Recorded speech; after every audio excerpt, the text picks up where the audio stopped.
Dad's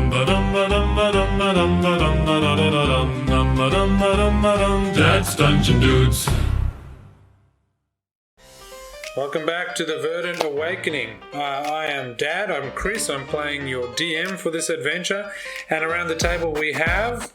The Hornsley Shatterska, played by Teddy. Sophie Noel, played by Isaiah. Gabriel Bryland, played by Hugo. And Ebony Claw Shadowtooth, played by Verdant. And last time as we finished our game, or as we played our game, our characters were in their new home, the hero's hearth that they'd received as a gift from Viridiana. She gave them a challenge to go and settle and save the Verdant Heart, which is the forest that she grew up in, from the evil archdruid Elias Thorn. Not evil. And we discovered that Elias Thorn was actually the druid after whom Thornsley was named. And so there's questions as to what he's doing and why he's doing what he's doing. Now, the characters then received a key to their very own citadel home called the Hero's Hearth, which they promptly entered into, started picking out rooms and making it their own, with Soldrin taking books from the library to add to his own room, as did Ebony Claw. Hilariously, Gabriel ended up in the janitor's closet for a while, before ultimately getting his room next to the master bedroom, and our druid Thornsley found his most favourite place to be, the room in the treehouse where he could make his own room there, as it responded to his own magic.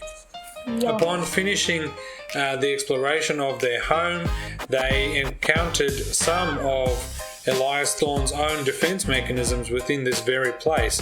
3 clockwork spiders that had settled into the house and had made it their home. And after some clever teamwork and fighting, the Hero's Hearth for the first time really became their true home. And so as we start our adventure today, the party has just finished fighting the spiders, and so that's where we start ourselves off today. And so, team, as you are standing in the main hall where you've just fought the clockwork spiders, the dust from the battle with the clockwork spiders has settled, and you really get a sense that the Hero's Hearth is finally your true home. So in your hand, Gabriel, you now have the bright red ruby concord crystal that pulses with a warm red light rhythmically. Outside the window, the ruby concord jewel is coming down from where it was floating in the sky, and it's coming down to rest in front of your house. It now hums with power, and it's floating gracefully toward the docking station attached to this house of yours. As you look around, Whisper is flipping a coin and leaning against the door, and he says to you the first piece of the puzzle to unlocking the Verdant Heart lies in the Crimson Canyon. But remember that the Crimson Canyon is a world that was built on gold. It does not value a kind heart, it only values what it can take. And so with that cryptic clue, what are your thoughts? What's going on for you? Ebony Claw. Firstly, can I cast Healing Word on myself because I'm only on 4 HP? Or could we just take a long rest instead? Yeah, so you're going to have to take some time to get used to your home, to rest. You may as well take a long rest here. And as you take your long rest, if you are the correct sort of character, you need to prepare the spells for what you think will be necessary for the next time. And then we're going to have some downtime activities that you can do, and maybe talk to each other as your characters and think about what's happened, where you're going, what that's meant for you. But before we do that, let's go to Gabriel. I did a kill win and I rolled it with it for a critical hit, and I rolled 3 E8s and a 3, and I did that so Ruben could get healed. Well, that's very kind of you. You waste your spell. But we just took a long rest, so it doesn't... Yeah, so if you're taking a long rest now, it doesn't really matter. Okay, so I cast it, so now I can do it. Ebony Claw. Can I please let me think? If there's like some bush is with like those long bushes, those bushes with the long which are kind of like grass. If there are any of those, I'm gonna walk outside and start weaving some raffia. Yep, you can go outside and go find some. I'm sure we can imagine that there are some there that you can use to create some stuff and to add to your room. Thornsley. Would I be able to like since we are in the Melbourne. So I would just maybe, since I am a druid, I'll just look around, see if there's anything that like a druid might like, let's say plants or any bird nests or anything that I can just like take care for, or anything that needs mending. Yeah, so you can look around the house, and as you're fixing it up, that can be your task, I guess, for the day, to make sure that everything is up to shipshape in your house. And so those are the things that you spend your time doing during your long rest. You don't have to physically sleep, of course, all the 8 hours of a long rest. And so as you go about your various activities, what are your thoughts on what's happened? What are you thinking to yourself? We'll start with Soldrin. What are some of the thoughts that you've had about maybe some of the experiences that you've had, or things that have happened to you since you started down this adventure? I reckon it's been pretty good. Like it's good, I reckon. So Soldrin, reflecting on the experiences so far, just recognises that they've shaped him, they've helped him to understand more about himself, those sorts of things. Thornsley? Well, I'm thinking, like, everything's been great. We got ourselves an actual place to live, because I'm really thankful for that, because I kind of grew up in the Feywild, so and I just really just liked that we get a house, a place to live, a place to call home, and that we have a quest to do and not just shambling around in the night market anymore. Very good. How about you, Brightwing, Gabriel? I'm going to cast a message and ask everybody who wants to go and find another adventure. Cause I want to go on the Concord Crystal. And so you're excited with what the future might hold. Back to you, Soldier. When can we go? Sitting in a house with nothing in it. Wait. Isn't that exciting? Fair enough. So you are keen to get your house filled up. And then finally, Ebony Claw. I'm weaving raffia. It's actually to make like a bit of a target, like put it all together. Like find a log, maybe stick it all onto the log, and then paint it. If I can find anything to paint it for like a target. Oh, so you're trying to make like a dartboard or an archery target that you could practice on. All right, we'll imagine that over the next little while you can work away at that project on your at your house. And so, having thought about these things and taking the time to really, settle into the home, looking for various birds and animals to look after, and clearing out your rooms and reading some books and all of those sorts of things. Over time, you're anxious to get on the way.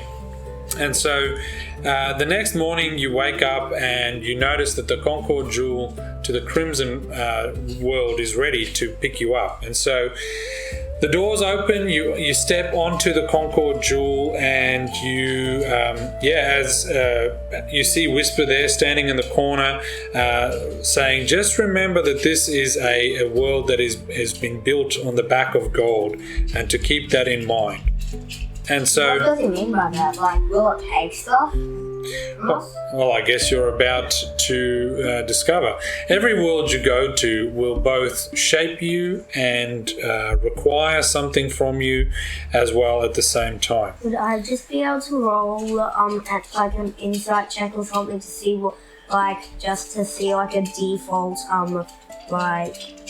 overview of what he means? I'll allow you to roll a, let's say, a history check or arcana check to see if you know anything about the Can I give him Crimson World, advantage? the Crimson Canyon. Can you give me advantage? No, that's for you. 14. So you remember having read somewhere in a book that the Crimson Canyon is a world that has been claimed by a pirate character. You don't quite remember what his name was, but he's used the place to become extremely wealthy, as he's really fought for and really used all of the space that he could to mine stuff. And so that's kind of the background that you have as you walk into this world. Ebony Claw. Can I please make like a check to try and remember the name of the pirate?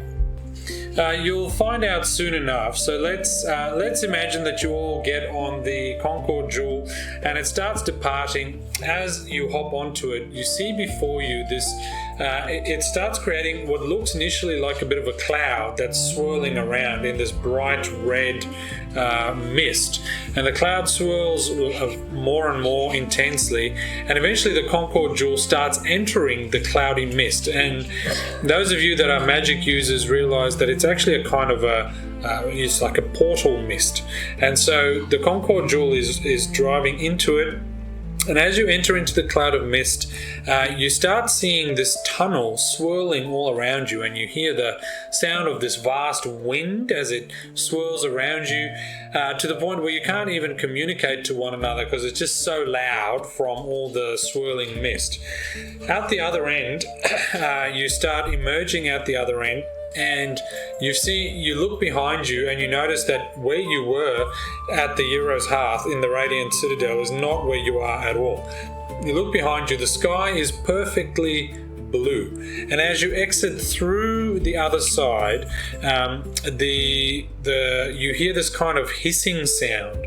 It's a blast of dry heat that hits your face. All of a sudden, the sort of temperate warmth of the nice, temperature within the Radiant Citadel is gone, and it feels almost as if you've stepped into a oven.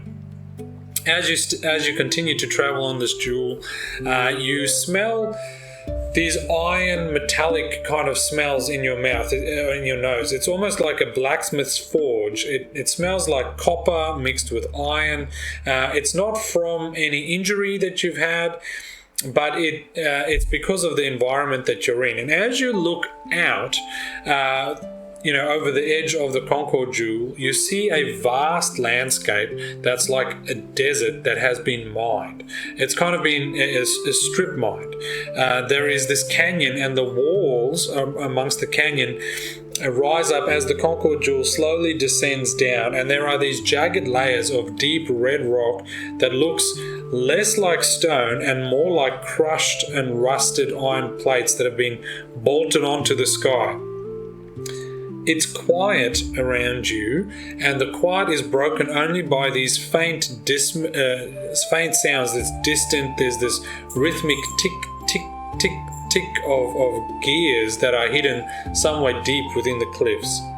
Now, as the Concord Jewel continues to descend, directly in front of you, it lands where it's supposed to land, and the only path forward is blocked by a massive mechanical gate.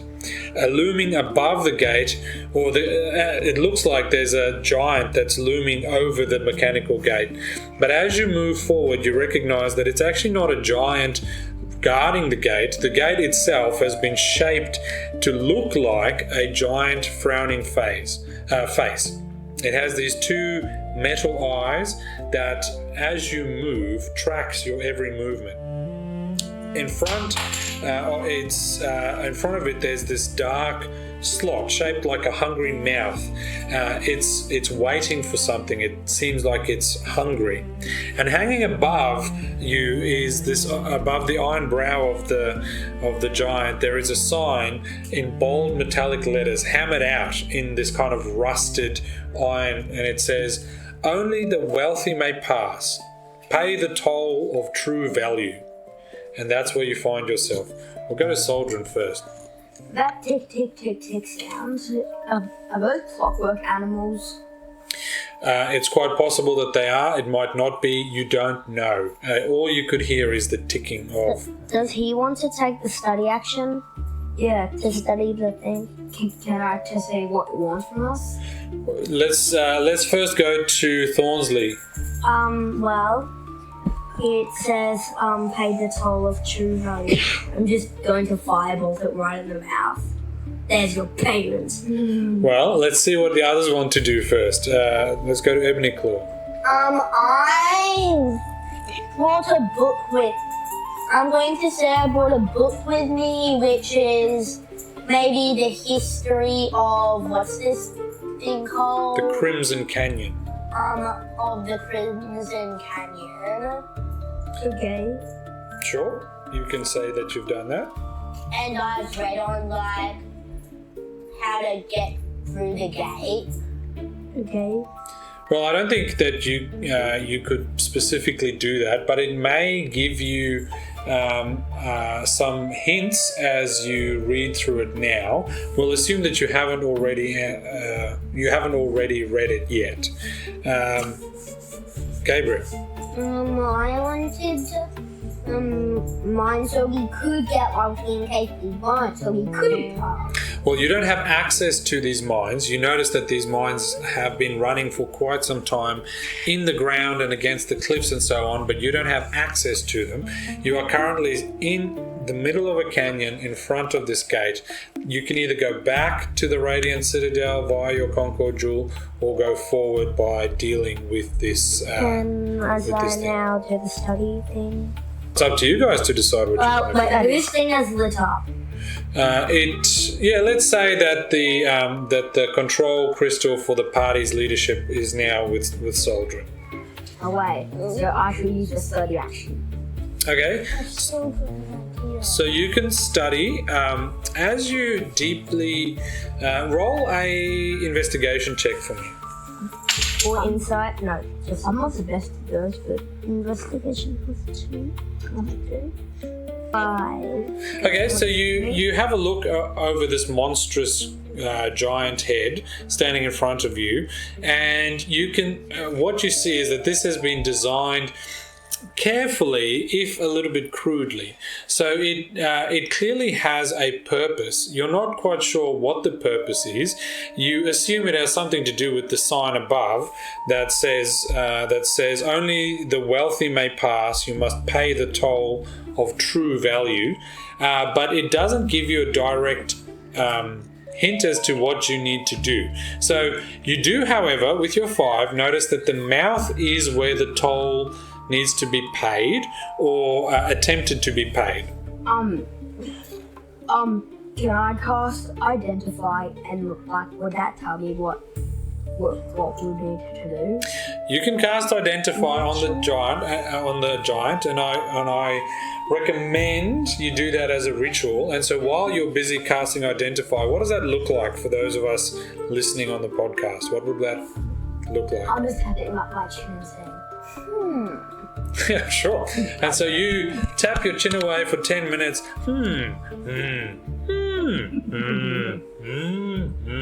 And so that's how you're ritually casting Identify.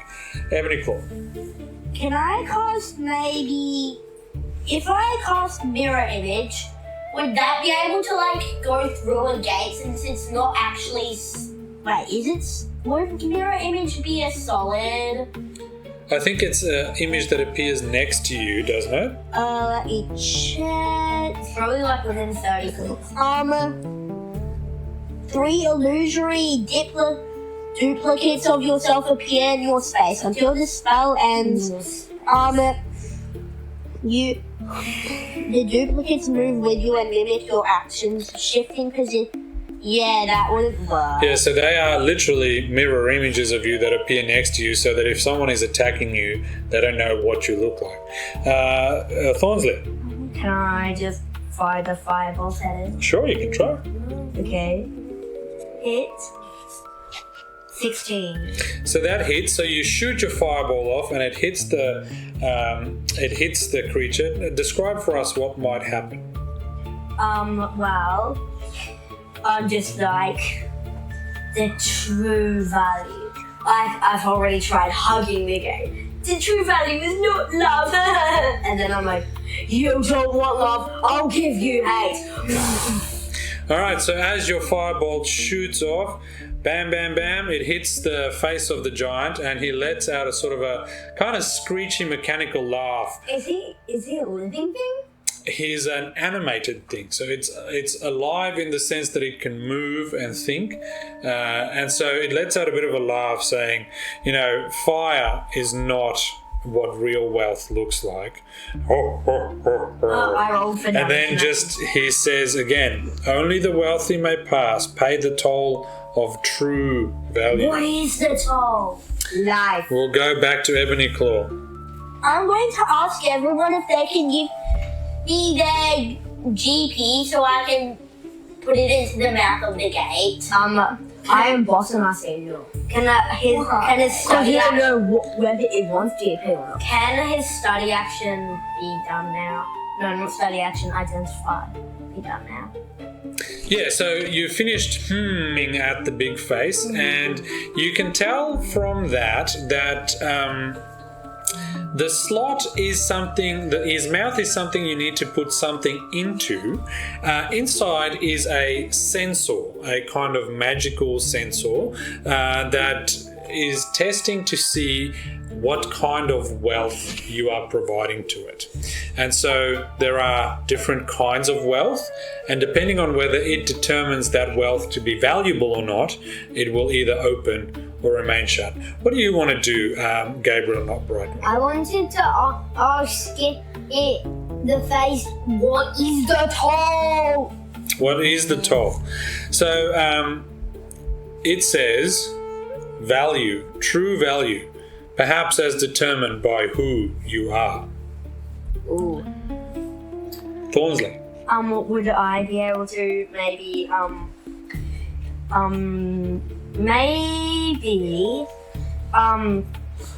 if I like I can maybe I could maybe, so if I'm up there, put about 1 GP in. Yep, so you walk up to it, you take out a golden coin, and you put it in his mouth, and he crunches onto it, tests it. You see like a little sort of magical scan happen of your 1 GP coin, and it spits it out saying, this is not true value. With the true value, would I just be able to go like, well, would I be able to pluck a scale off myself and put it in? You can try. Okay. You just go, So ow. lose 1 HP for that. Okay. Yes. Damage. No. What kind? So as you put your scale in, it scans the scale, and it says, willingness to sacrifice for the good of others. Interesting. Swallows it up. The mouth opens, and the gate's still shut, but it didn't spit it out. We'll go to Ebony Claw. I'm gonna go, right, I've had enough of this bozo. You better watch out, buddy, cause you're gonna get melted. Then do my acid breath weapon. Describe for us what that looks like. Okay, so I open my mouth wide, and it opens basically unnaturally wide. It's basically, my jaw is so flexible, it just disconnect, kind of. It looks like it disconnects, but it doesn't. And then like this green light comes out, starts glowing from the back of my throat, and then suddenly just a stream of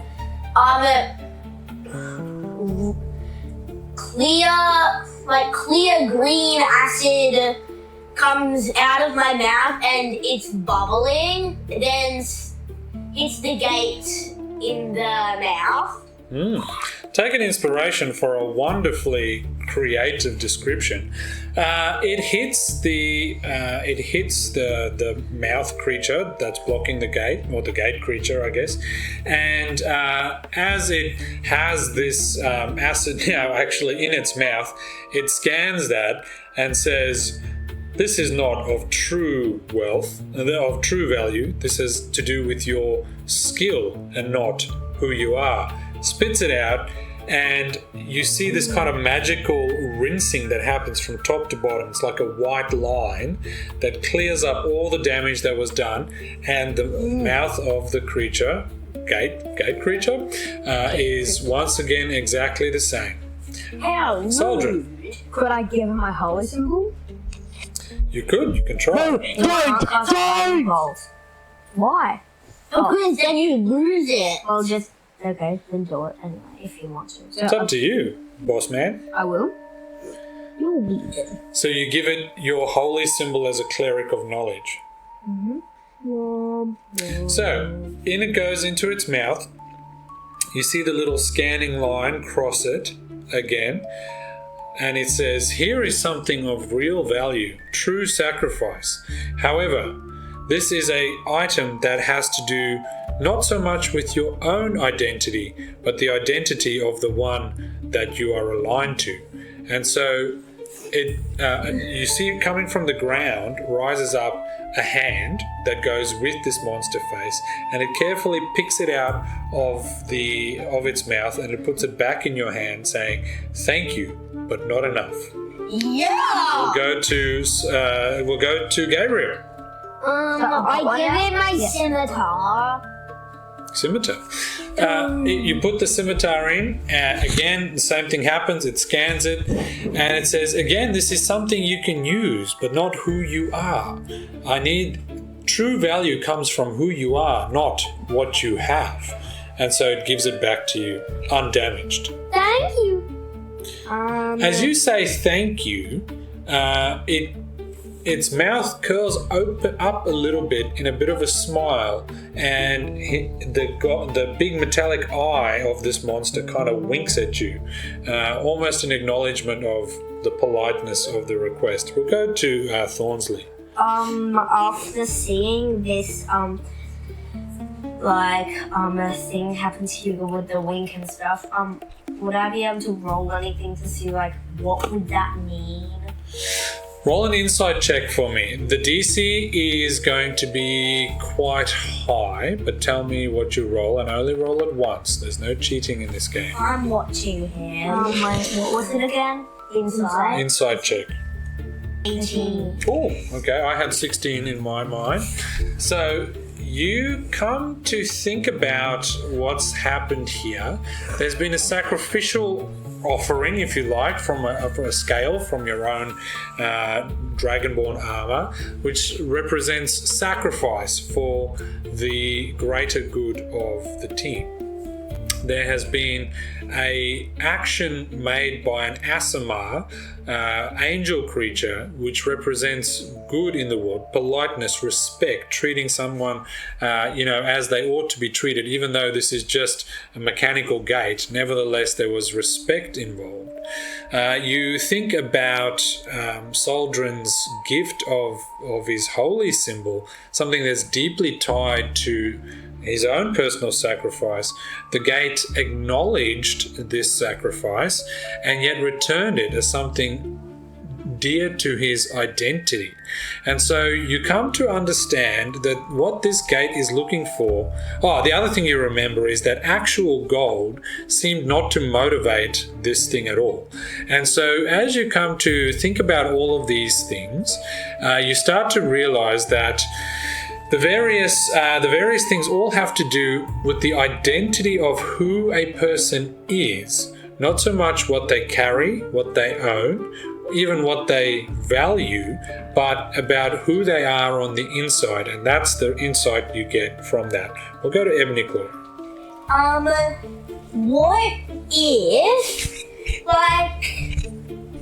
What if the price you have to pay is one of your memories?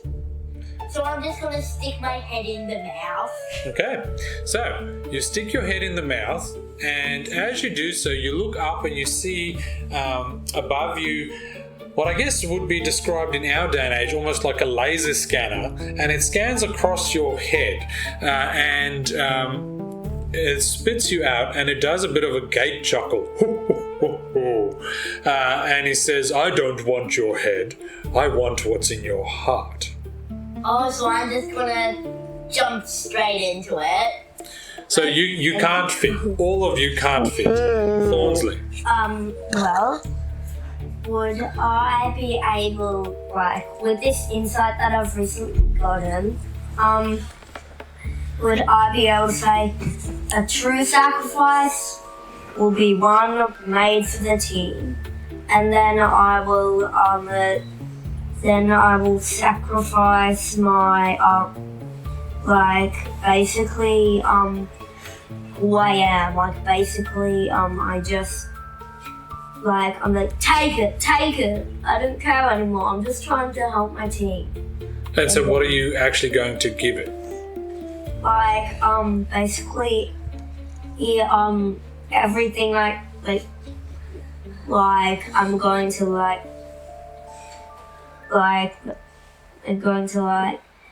pluck about 20 of my scales with just take it.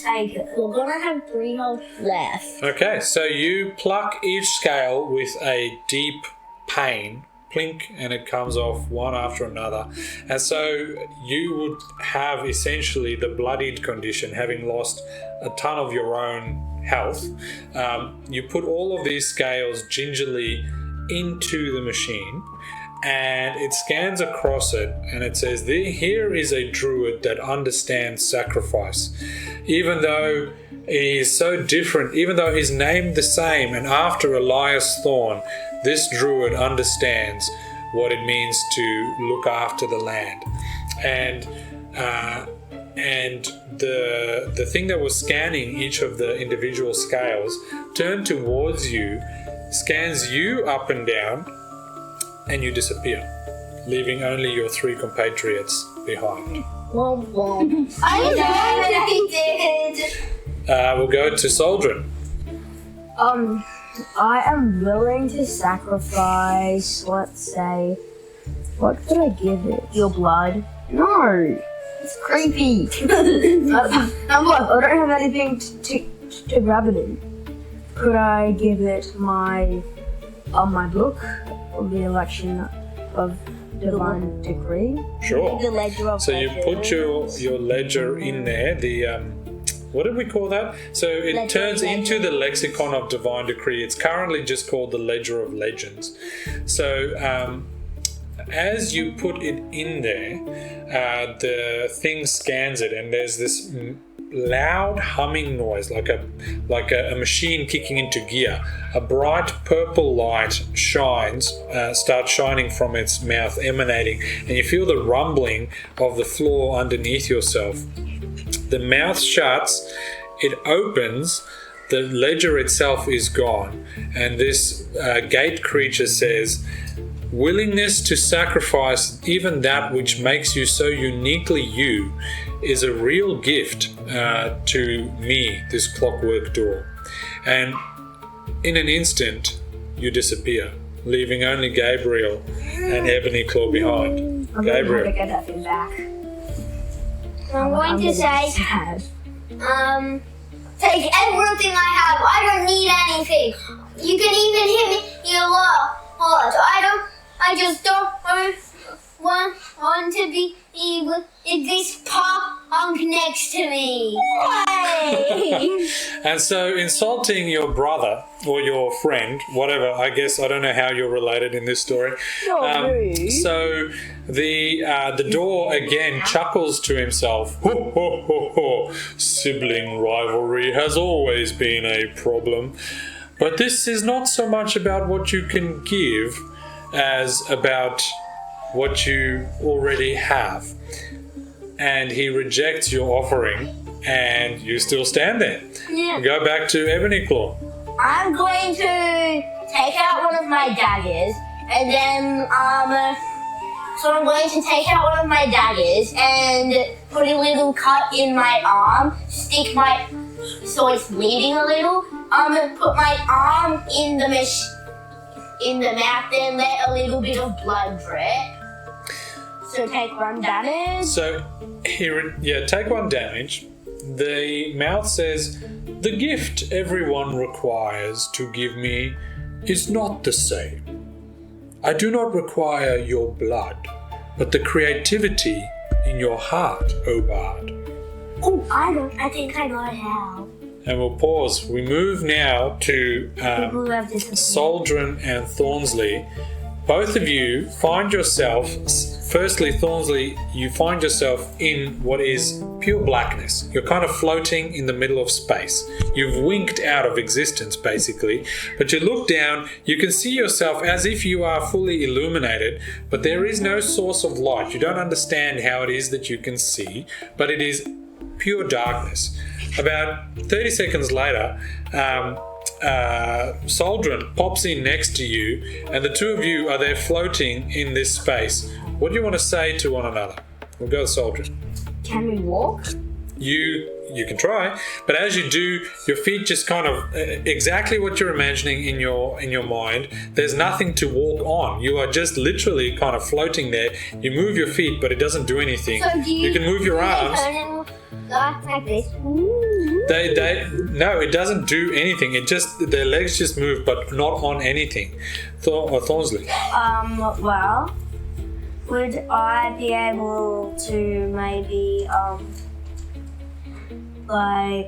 maybe cast Firebolt to illuminate the path or something? You can try. Okay. So you cast Firebolt, and you cast one in one direction, one straight forward, one down, one up, one back, one in each ordinal direction around you. And as you stand there, you kind of realize that this is quite a pretty sight. It's a little bit like fireworks, but the firebolts just keep going and going and going and going, and you realize that the space that you're in is essentially infinite. You have no idea how far it goes on. It must be miles at least in every possible direction. One last thing. Well, would I be able to roll perception or something to see or insight to see why are we here? What would this be? Roll a Arcana check for me. I'm good with that. Yeah, you can. 25. 25 is good. So And almost assisting. Natural 20 plus 5. 13, 6 plus 7. okay, so with a natural 20, you realize that this is the same space as you would find in a bag of holding or a chest of holding. This is purely a waiting area until the quest is complete, until the thing that triggered your movement into this space comes to an end.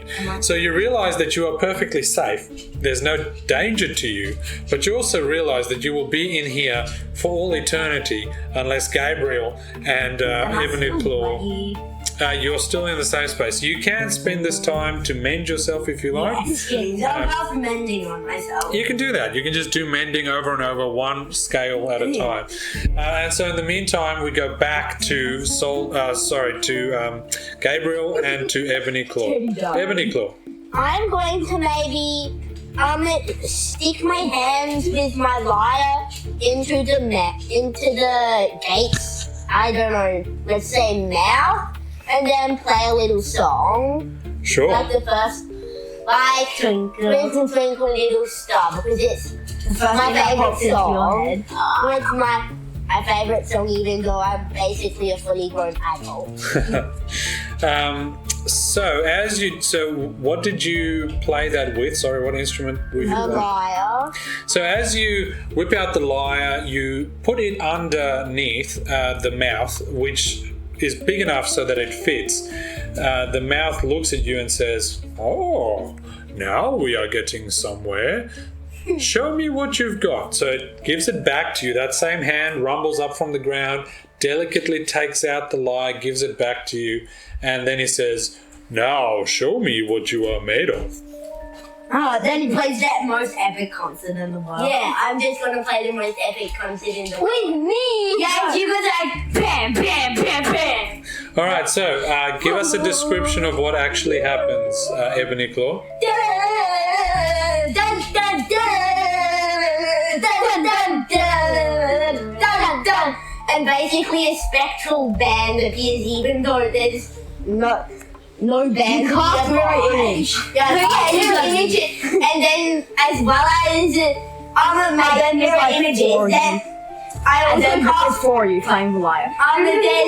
so I have like one with a guitar, one with a piano, one with drums, and one with a long horn. Now, I know mechanically that is outside of the rules, but I really like that. So Isaiah taken inspiration for that thought as well. Ruben, well done. So the big mouth smiles and says, "Ah, a bard that can truly entertain. Searching for the chords of creation, are you?" And wink, you're out of existence, and you pop into the blackness next to Soldrin hi. and Thornsley, and and they're like, I'm on my final scale, it's just Mendon. we're like, "Oh, hello." Oh, hi. And then I'm assuming that you will explain to Ebony Claw what's going on as we're left with Gabriel standing in front of the door. Now, When I see him blink out of existence, I'm like, I drop on the floor and die. What? well, you can't die, but you can be sad. I cry so much. I just shoot and the world slides. No. I'm on my own. No, crossbow. No, crossbow yourself. No, that's maybe not the right solution. So the gate rises up and says, "Think about what everyone else here has done. They have thought about who they are. You are an Aasimar Ranger. They've given something that is related to who they are. For Thornsley, it was sacrifice to make something whole. For the cleric, Soldrin, it was something else. For the bard, it was a massive concert. What could it be for the Aasimar, the creature of love?" Well, you could cast Healing Moonlight. I don't know. Well, what do you think? Cast Healing Wounds, maybe. Cast cure wounds. I know what I want to do, but I won't do it. I really want to punch the gate and tell me what I should do. Okay, you can do that. I won't do that though. Well, you can do that if you want to, Hugo. I want to, but I won't. So what would a ranger do? What's a ranger motivated by? What is he thinking about? Well, since why don't you give it some good berry? Why don't you grease it with oil? I was thinking of giving it oil, giving it oil, or I could grease it with oil. Like with his mechanical hair, just give him a haircut and grease it. So you whip out your flask of grease that you've got there, And crossbow. recognizing that this is a creature that, well, really is a creature. It's a construct, but it is. It has been sitting here in the desert for so long. It must be feeling a little bit uncomfortable, I guess. And so, as with you think back to your lobster friend that you healed all those many days ago, which feels like weeks ago, but actually was only sort of 2 days before this event happened, and where you used cure wounds to heal a lobster that really wasn't in anyone's danger. Here too, you find yourself staring at a creature that is in servitude, but not really of its own choice. And so you get the grease, and you slowly and meticulously put bits of grease on all the joints, on the finger joints, on its mouth joints, the big eyes, and the various parts of it that move. And as they move now, you notice that no longer do they rust and scrape and hurt against each other. And the big giant mouth gate looks you up and down, and you see the mouth, instead of just being an open receptacle where you can put you put your offerings, it opens big and wide and smiles and says, "Oh, thank you, that feels much better." And I bet you're not letting me in. And Hugo goes like, what can I say except you're welcome? Because he's an asshole. Except You're welcome. And so you blink out of existence, and you join your friends in the big dark abyss. All four of you floating there together.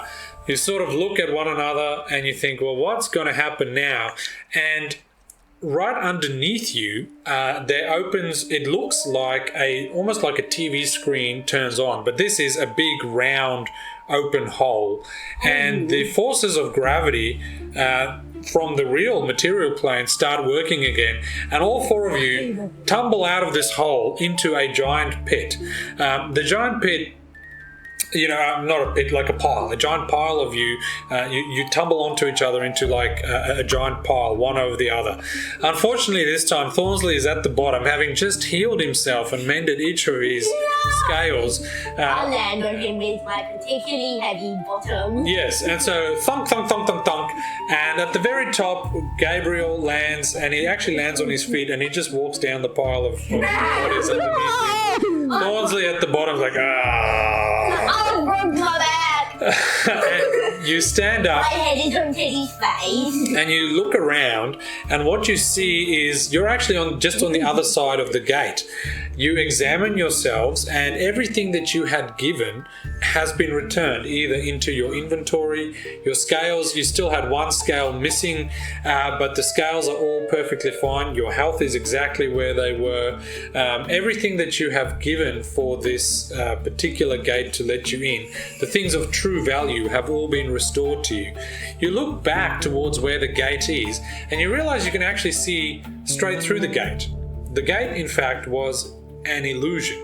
So you can walk straight through it, but of course, having approached it, there was no way you could know. So having touched it, the illusion is so real and in your mind, it must have been made by a master illusionist.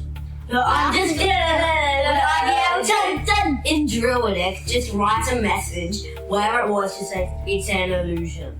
You can do that. So you can actually walk straight through this thing now. Your brains and minds having become attuned to the fact that this is actually just an illusion, you can just walk straight through it. I wanted to save it. To save it? Yeah. From what? Or in what way? Oh, I wanted to help it because it's a mechanical thing. Yeah, I Sure. don't But it's actually, it has the appearance of a mechanical thing. However, it is in fact an illusion. So on the other side... I wouldn't have done anything to it. Yeah, that's true. So on the other side, Thornsley writes in Druidic against the wall, "This is an illusion to all future travellers. Be aware, this is an illusion." So you see your Concord jewel on the other side of this illusionary gate, and you walk straight back through to the other side. Now, what you see on the other side, as the path is now open, you start walking down the path, and to the one side there are these massive canyon walls on either side. They are very much real. The path in front of you is open. The heat from this desert-like land is real. There is a red dust that kind of swirls. In the distance you see a kind of like a whirlwind of dust going up into the air, just because it's a barren, almost wasteland. But from deep within the canyon, you hear this really high-pitched metallic screech. And you recognize that this might be the very first of the alpha beasts that are guarding the 4 things you need to get access to the Verdant Heart. Alpha beasts. would I be able to just run towards the noise and like get out to my javelins and I'm like, let's get ready for battle. Well, you actually can't see this beast. It's not within eyesight. You just hear that it's around here somewhere. And one day it is likely that you're going to have to face this beast, but that's not a question for today. Can I use guiding bolt below my feet to blast myself up into the air and see and like just look around and see if the beast You could do that. Perhaps an easier way to accomplish that goal would be to ask your druid friend who has wild shape if he can fly up as a bird. Yeah. Oh yeah, true. Yeah. Swarm of ravens, and I'm like, tornado, get you up there. Yeah, so you swarm of ravens up to the top, and before you see, as you fly up, you see the landscape all around you. It's this vast desert, and there are these various bits that have been mined out. You cannot locate the alpha beast. Its screech seems to have been a screech that it just does from time to time to let everyone know that it's still around. What you do, however, see is that the path in front of you curves slightly, and on the other side you see a couple of buildings, maybe like a tool shed and that sort of thing, and you see a few things moving on the ground and you recognize that they might be people, but they don't seem hostile, and so that's what you see. Would I be able to land Isaiah down where the people are? Well, I'm going to say no. So you land, and what I'll allow you to do is to all of you walk around the corner. And so you just walk along the path, and you come around the corner that you've recognised, and you see that in front of you is a alcove of rusted rock, and there's this campsite there. Buildings, little tents. All over there are these brass pipes, there's copper wires, there's piles of half-finished clockwork limbs, and there's a workbench, and at the workbench is a man who's kind of slumped over it. He looks old, he looks tired, he looks very weary. His face is smudged with dark grease. His eyes are lined with exhaustion. He wears a cracked magnifying lens over one eye, kind of like an artificer, if you can imagine that. It's like a zoom-in lens, but it's like a magnifying glass. His hands are shaking a little bit from overwork. In his one hand, he's got a tiny little screwdriver that he's working on something with. And on the table in front of him is a clockwork mechanical beetle, a giant one. And he tries to, it's looking like he's trying to fix this particular thing. He doesn't even look up as you approach. He's lost, it seems, in this mountain of blueprints and broken gears. And next to him is a half-eaten sticky bun that he started to eat. It's got, delicious sweet things over the top. But what you are mostly noticing here is just the tiredness, the weariness, the overworked nature of this particular man. And that is where we are going to leave our adventure for this week. Are we all at the person? You're all at the person. Okay, I just want to cast Cure Wounds because I'm a nice boy. You can't do that because our adventure is finished for this week. You can, however, do that next time. I'm going to be using a higher level spell slot. So, Hugo, Teddy, Isaiah, Ruben, thank you so much for playing with us again this week. This is a pretty normal thing to do, is that sometimes the game is about fighting, sometimes it's about exploration, and sometimes it's about solving puzzles that seem very difficult. And so today you've done a great job. Sometimes the answer is kindness. And so thank you also, listeners, for joining us again this week. We hope that you have had a good and exciting time with us. Please join us again next time as we find out who this tired tinkerer is and how he's going to shape the story going forward. If you've enjoyed this, please share this with your friends and your family. It really helps other people find us, and leave us a good review. We also really want to encourage you to leave us a comment, either in the comment section or to send us an email. You can find all of that information in the podcast description. But for now, today we've had around the table with us Gabriel Bratman, played by Hugo. Thoughts and Shadow Scale played by Teddy. Isaiah, no, sorry. Talking now played by.